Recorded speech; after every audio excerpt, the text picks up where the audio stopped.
Good morning, everyone, and thank you for being here, and thank you, Minister Inada, for hosting me. I'm very pleased to be visiting Japan on my first trip overseas as Secretary of Defense. It's been many years since I first served in Japan as a young lieutenant in the Marines, but I have fond memories and good friends from that time. It's clear that much has changed since those years, but one thing is certain.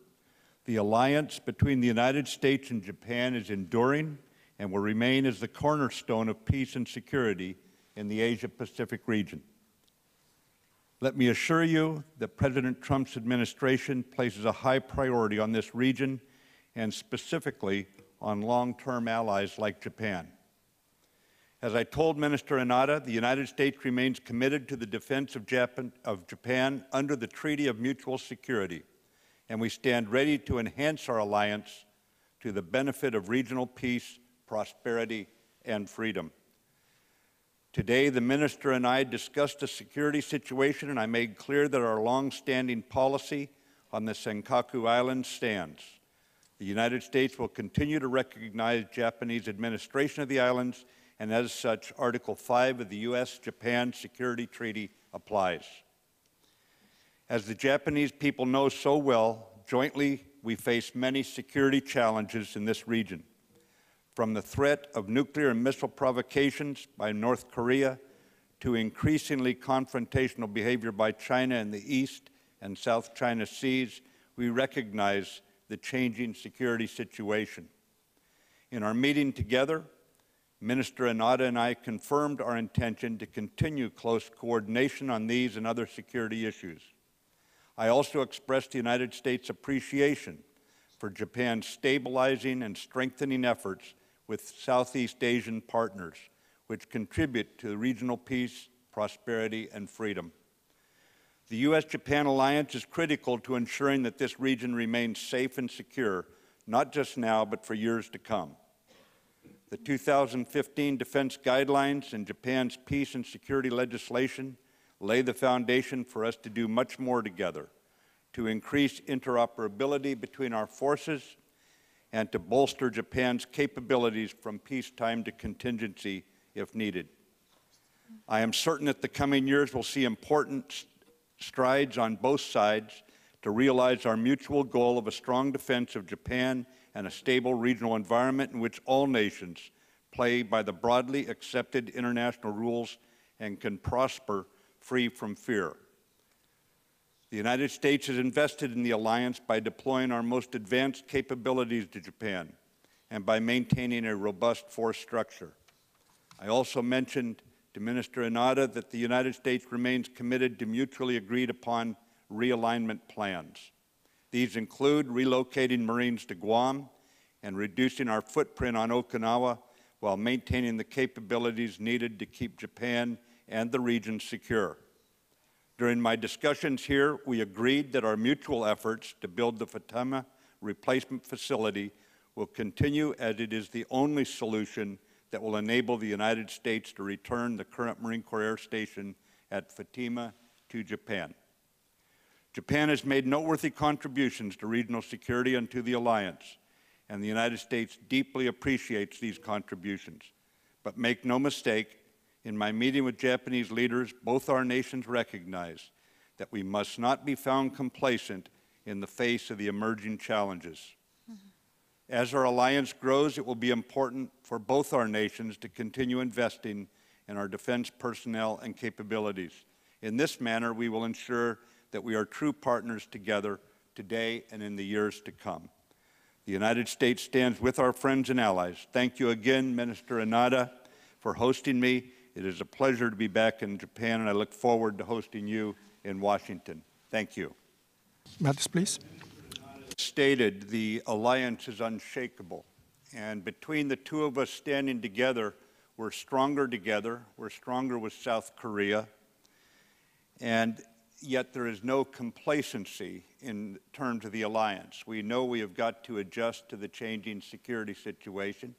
We will do so in measured steps, working together, and I don't see any reason right now to think we cannot maintain stability in the Asia-Pacific region especially with China. But at the same time, we have to recognize that the rules-based international order must be maintained. And so our focus, immediate focus, is perhaps principally on the North Korea nuclear and ballistic missile threat, but we also must stand together in support of the international order that is rules-based, and no one nation shoulders another aside or shreds the trust in terms of conviction over maintaining a rules-based approach to solving any sorts of disputes. Thank you.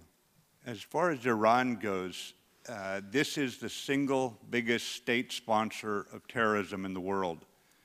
And I think it is wise to make certain that Iran recognizes that what it is doing is getting the attention of a lot of people. And we have a responsibility, along with the rest of the nations that want to maintain stability, to be absolutely clear with Iran in this regard. It does no good to ignore it. It does no good to dismiss it. And at the same time, I don't see any need to increase the number of forces we have in the Middle East at this time. That's not in the cards right now. We always have the capability to do so, but right now I don't think it's necessary.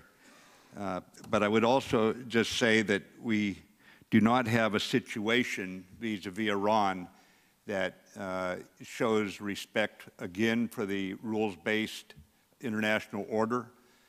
We have seen their misconduct, their misbehavior, from Lebanon and Syria to Bahrain and to Yemen, and it's got to be addressed at some point.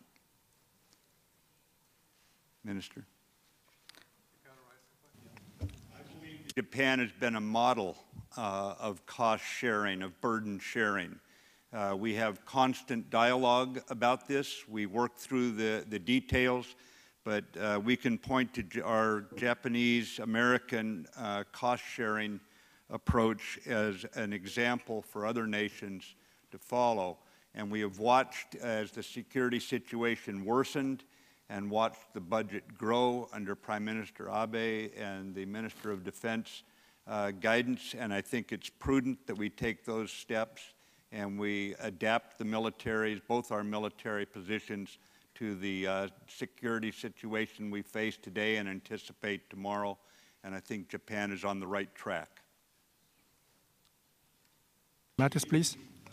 We've watched in the South China Sea as China has shredded the trust of nations in the region, apparently trying to have a veto authority over the diplomatic and security and economic conditions of the neighboring states. And the point behind a rules-based international order, what those words mean is that we all play by the rules, and if we have disputes, we take them to arbitration.